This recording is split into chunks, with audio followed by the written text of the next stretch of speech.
Yan. Na kung saan mga kababayan, eto pong China, nagpahayag po ng kanilang pagkabahala patungkol sa pagkakaaresto kay dating Pangulong Duterte. So kung titingnan nyo mga kababayan, ito po yung source natin, News 1, pero ililipat ko na lamang po yan dito. Sabi kasi dito mga kababayan, eto daw. Dito nyo kasi makikita kung sino talaga yung tuta. Kasi pagka nasaktan yung tuta, di ba umiingay yung nagagalit yung amo. Parang ganito yon.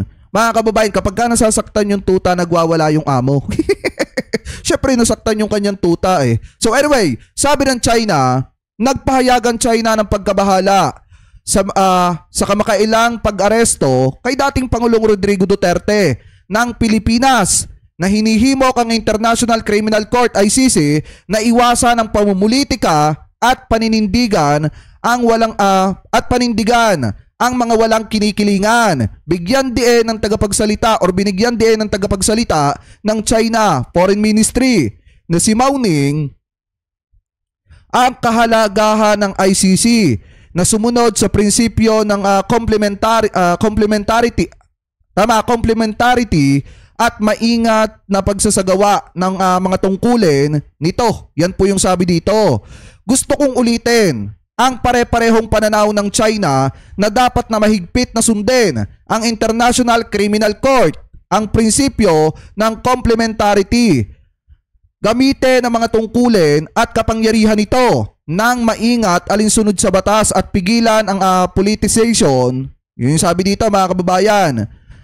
Politicization o double standard, sabi ni Mao Ning. Sabi pa dito, inaresto at ikinulong si Duterte sa kanyang pagbabalik mula Hong Kong kasunod ng warrant ng ICC na may kaugnayan sa aligasyon ng mga krimen laban sa sangkatauhan sa panahon ng kanyang kampanya laban po sa ipinagbabawal na bato. Siya ay naiulat na patungo sa The Hague, Netherlands. So ngayon kung titingnan nyo mga kababayan, yan yung sinasabi ko. Kapag ka nasasaktan yung tuta, nagagalit, nag-iingay yung amo. Kasi nga mga kababayan, dati pa naman nating sinasabi, yung mga pro-China dyan, talagang lalabas at lalabas po yan sa huli. Dahil nga mga kababayan, kapag ka nasasaktan yung mga, alam nyo na, yung mga bata-bata ng China dyan, natural magre-react po talaga ang China. Kita nyo, pati ICC pinagsasabihan nila na kailangan ayusin yung gagawing investigasyon at huwag magpasailalim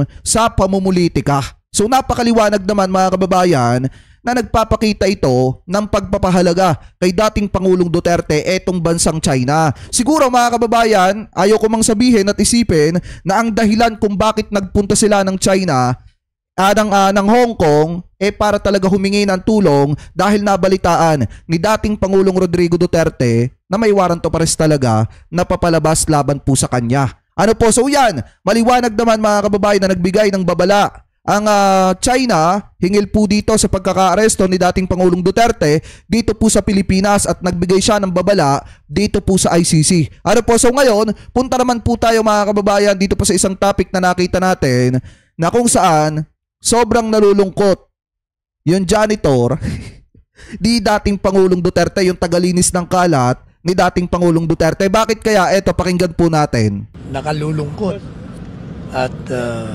nakakainit din ng ulo na ang ating gobyerno sa pangunguna ni Presidente Marcos ay hindi naging makabayan sapagkat sinusuko nito ang soberentiya ng bansa. So, naku naman, pag pinag-uusapan ng sovereignty ng bansang Pilipinas, wala kayong karapatan na gamitin yan. Dahil unang-una, nung mga panahon na pinag-uusapan yung issue ng West Philippine Sea, mga tahimik kayo, mga tameme kayo, kaya hindi dapat ninyong ginagamit yan. So, yung sinasabi ni dating Presidente Duterte na tayo'y patungo sa diktadurya. Mukhang nandito na tayo sa diktadurya. Nako naman. May reaction lang po sa pag-arrest ngayon kay dating Pangulong Duterte. Well, gaya ng sinabi ko ilang beses na illegal ang pag-arresto sa kanya. At nakalulungkot at nakakainit din ng ulo na ang ating gobyerno sa pangunguna ni Presidente Marcos ay hindi naging makabayan sapagkat sinusuko nito ang soberentiya ng bansa. Dahil alam niya naman, siya na rin yung nagsabi walang jurisdiction ang ICC. Pagkatapos ang mandamiento de arresto ay galing sa ICC.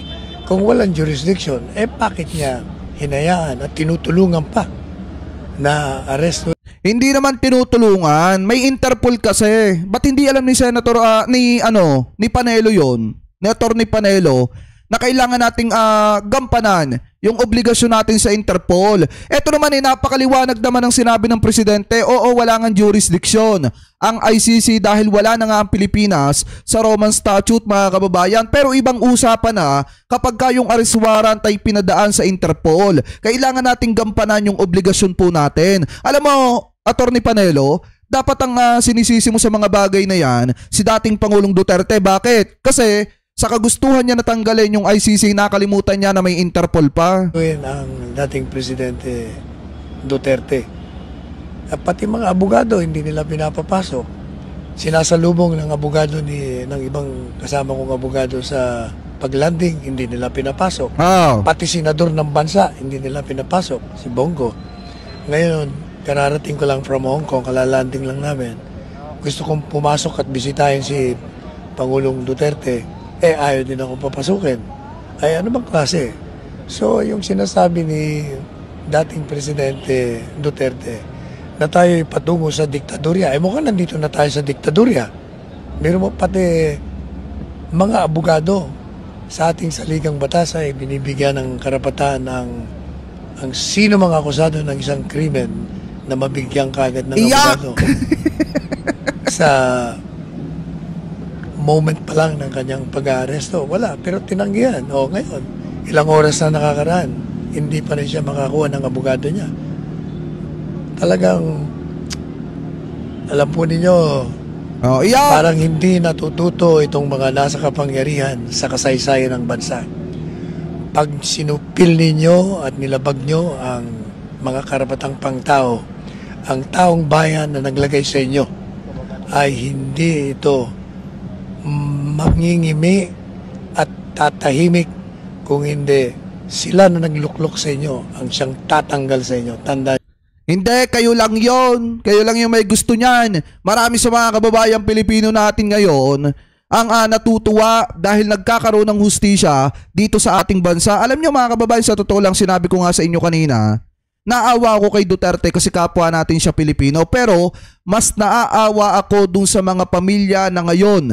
Kung makikita nyo naman yung ligaya sa kanila kasi nga nakakamta na nila unti-unti yung hustisya na matagal na po nilang inaasam. At naaawa ako dun sa mga pamilya na nabiktima. Ano po, nung mga naiwan, nung mga nabiktima. Dahil unang-una, kita nyo yung mga naipatumba ninyo. Sa panahon ninyo, may mga naiwan na mahal sa buhay yan. At yung isang halimbawa mga kababayan, sa isang pamilya na wala yung tatay, may 5 anak. Yung 5 anak na yon parang tinanggalan nyo na ng pag-asa. Yun yung pinakamasaklap dyan. Kaya hindi rin natin masisisi yung mga pamilya na naiwanan ng mga inosenteng nadamay. Kung bakit galit na galit sila kay dating Pangulong Duterte. Kasi nga, mahal nila sa buhay yon, yung nawala sa kanila at kapamilya nila yon, at lalo na kung yon ang inaasahan pa nila. Nang dahil nga sa ginawa nila para nilang tinanggalan ng buhay yung isang tahanan. Nakukuha niyo yung pinupunto, lalo na kung yung nawala pa ay isa sa inaasahan ng pamilya. Tapos ngayon, kayo pa yung may ganang mag-react na parang ang pakiramdam ninyo, kayo pa yung biktima, kayo nga yun ang biktima nung panahon na nasa kapangyarihan kayo. Kayo ang hindi natuto sa kasaysayan.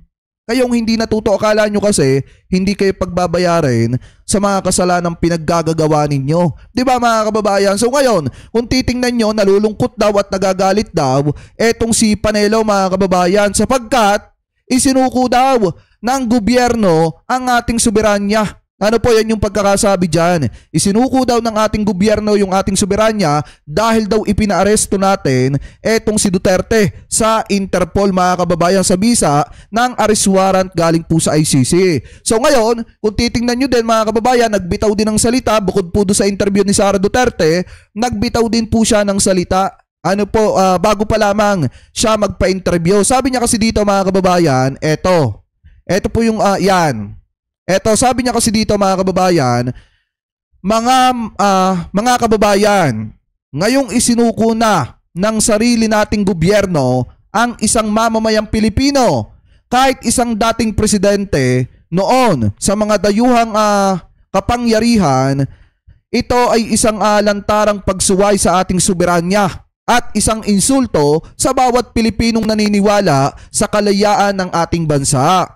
Ang masama pa, ang dating Pangulong Rodrigo Roa Duterte ay pinagkakainitan ng kanyang mga pangunahing karapatan o pinagkaitan ng kanyang mga pangunahing karapatan mula nang siya ay kunin kaninang umaga. Hindi pa siya dinala sa anumang karampatang otoridad ng hudisyal upang igiit ang kanyang mga karapatan at payagan siyang mag-avail ng mga relief na ibinibigay ng batas. Yan po yung sabi ni Sara Duterte. Habang isinusulat ko ito, sa pilitan siyang dinadala sa The Hague, Netherlands ngayong gabi. Ito ay hindi hustisya, ito ay pang-aapi at pang-uusig daw mga kababayan, sabi ni Sara. Ang pagkilos na ito ay nagpapakita sa mundo na ang gobyernong ito ay handang talikuran ng sarili nitong mamamayan at ipagkanulo ang pinakabuod. Yan sabi dito, pinakabuod ng ating soberanya at pambansang dignidad. Yan po yung sabi ni Vice President Sara Duterte. Alam nyo, nagtataka ako ngayon, yung mga dating ayaw magbigay ng due process, sila ngayon yung humihingi ng due process. Di nyo ba napapansin? Hindi nyo ba napapansin? Yung mga dating lumabag na bigyan or yung mga dating ayaw magbigay ng due process sa mga kababayang Pilipino po natin na basta itinutumba, ngayon sila yung nananawagan na hindi daw nasunod yung due process sa pag-aresto kay dating Pangulong Duterte. At ang isa pa dito mga kababayan, lagi nilang ipinipilit yung soberanya. Di ba kayo yung lumapastangan sa soberanya ng Pilipinas? Nung mga panahon na nananahimik kayo tuwing pinapasok ng mga dayuhan yung mga teritoryo natin dyan sa West Philippine Sea. Yung mga no comment ninyo. Yan yung pinaka nakakainis mga kababayan sa totoo lang na marinig sa pangalawang Pangulo ng Republika ng Pilipinas na no comment tuwing nasasaktan yung ating mga kasundaluhan dyan po sa West Philippine Sea dahil sa pagprotekta ng ating soberanya. Tapos ngayon na kayo yung tinatamaan, ngayon kayo magsasalita at gagamitin nyo yung salitang soberanya. Kayo nga, hinayaan nyo na mamayagpag yung mga dayuhan dyan po sa mga teritoryo natin. Diba? Ang gagaling nila magsalita at magpaawa sa publiko na parang ang dating sila yung ape. Pero sa totoo lang, hindi naman sila dadating sa point na yan kung hindi rin sila ng ape nung panahon na sila po ang nasa kapangyarihan. Kaya nga kung titingnan nyo mga kababayan yung mga ganitong galawan ni Vice President Sara Duterte, mahirap na pong paniwalaan yan. Dahil kung titingnan ninyo, kung babalikan natin, eto mga pinagsasasabi niya na binabawi niya din, talagang hindi po dapat yan pinapalampas din. Dapat nga kung maaari na siya ay isunod sa kanyang tatay na kasuhan ng International Criminal Court at dabsa ng warrant of arrest na papadaanin sa Interpol, dapat din mga kababayan maaresto siya. Bakit? Dahil dito sa mga ganitong klase ng aksyon na dapat po ay hindi pinapalampas. Ito, pakinggan nyo mabuti. I did not make an assassination threat Diba? Yan to the president. Sila lang nagsasabi niyan. Sila lang nagsasabi may assassination. Sila nagsasabi may assassin, may gunman. Next po, GDB. Not say that.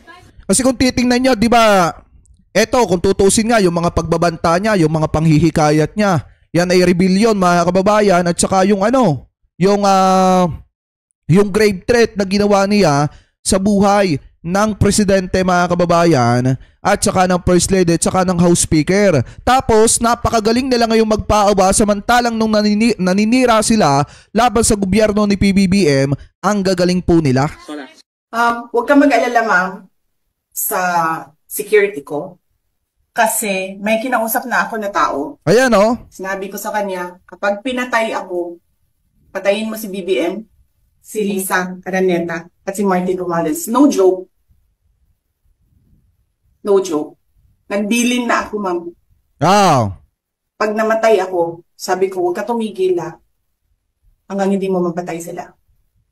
Ayan. Dapat nga hindi pinapalampas siya mga ganyang klase ng bagay Dapat kung lilitisin din siya ng or sinampahan siya ng kaso sa International Criminal Court, sana pagkatapos ni Bato de la Rosa at nung iba pa, sana kasama din etong si Sara Duterte kasi unang-una mga kababayan, nag-confess etong si Las Cañas at itinuturo niya na etong si Sara Duterte, mga kababayan, ay talagang malaki ang partisipasyon, lalo na nung mayora pa lamang siya dyan po sa pagpapatumba ng mga kababayang Pilipino po natin. Ano po, at paglabag sa karapatang pantao ng mga kababayang Pilipino natin. So dapat kung tutuusin, kasama din po siya, dahil unang-una etong mga ganitong klase ng aksyon ng ating Vice Presidente talagang hindi po kaaya-aya sa imahe ng pangalawang Pangulo ng Republika ng Pilipinas. Kaya nga nakakapagtaka sinasabi nila wala daw hustisya, wala daw due process,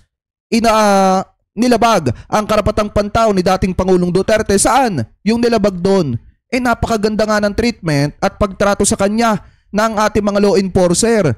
In-apply ng maayos sa kanya yung kanyang Miranda rights, mga kababayan. And then ipinaintindi sa kanya yung kaso na kanyang kakaharapin. So ano po yung paglabag doon? 'Di ba, mga kababayan? Ano yung pang-aabuso doon? Wala naman tayo nakikita na kahit ano pa man na pang-aabuso laban po kay dating Pangulong Duterte, bagkos naging maganda pa po ang trato sa kanya.